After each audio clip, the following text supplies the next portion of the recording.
Raising finance. I've, in my first 4 years of being in property, so from the ages of, I'm starting at 17, so from the ages of 17 up until 21, I borrowed from family and friends, not banks, not mortgages, but borrowed actual hard cash in my bank from friends and family, £125,000. And I asked for money not once. 0. So I'm going to just give you a little example and a little template that I used to have people giving you money, and I'll tell you the structure of how I used that and how I paid that without asking for money, and how you can do that too, if you want to know. Yes. Oh, so you don't want to know. Yes. All right. So let me just tell you this firstly. The first thing you want to do before you start before you start seeking to get money off people, you need a good plan. So you need to be able to say, if I was to get 50 grand, what would I do with it? If you know you could invest it really well, if you had 50 grand, do real damage with it, but you haven't got 50 grand, then you need to be able to do this. If you are like, oh, I'd like 50 grand, but you don't know you don't even have a clear plan of what you do with it, then just get trained first. Because when you're borrowing money off people, you need to damn well make sure that you invest it well. Agreed? Yes. So if you want to borrow from a person, like your grandma or something like that, the reason you don't ask is because there's nothing more unattractive than a desperate person. And if you're desperate and you're like, oh, I really need the money, and you ask, oh, I'd love to invest, and I know you've got money, and I wondered if you could maybe, you're going to have desperate written all over your forehead, and they're going to be so turned off, you ain't going to get a penny. So instead, the way to do this is, what you need to do is, okay, I'll give you the steps. Step 1,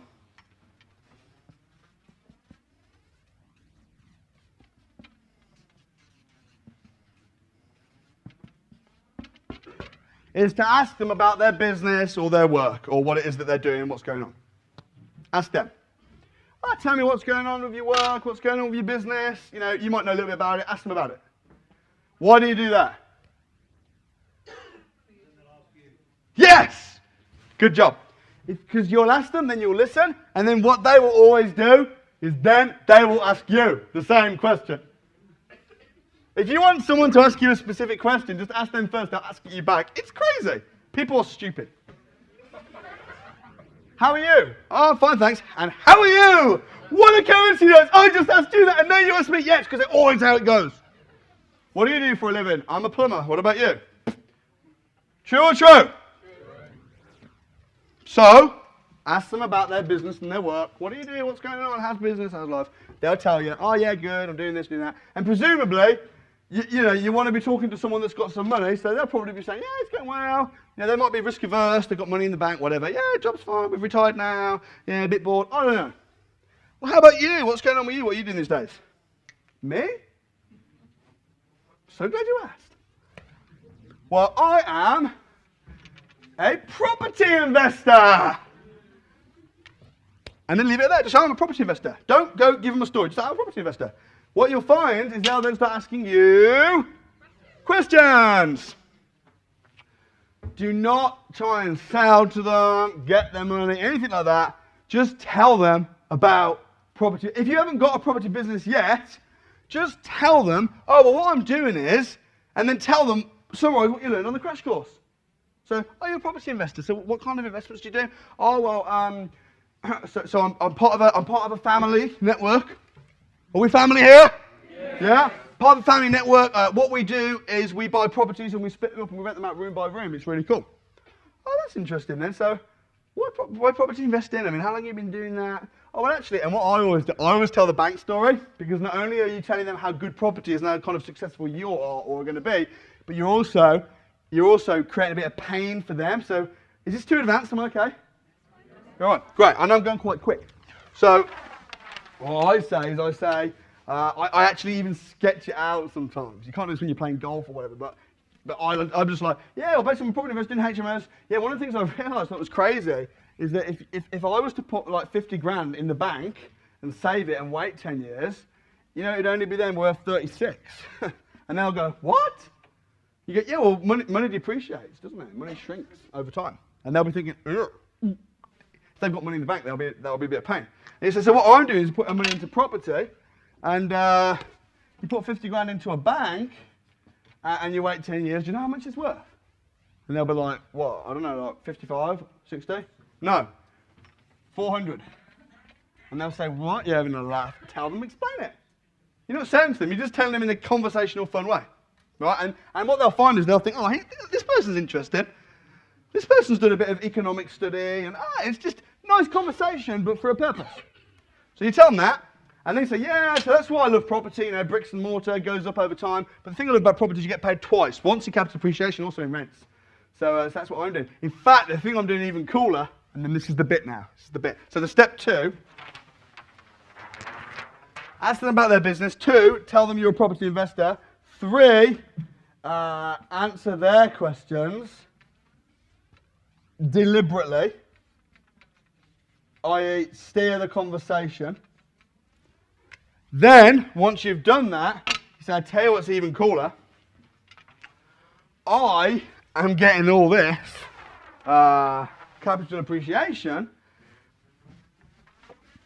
without even putting down my own deposits, because what I'm doing now is I'm working with investors where they put in the money and I invest it for them and give them a guaranteed fixed return on their money.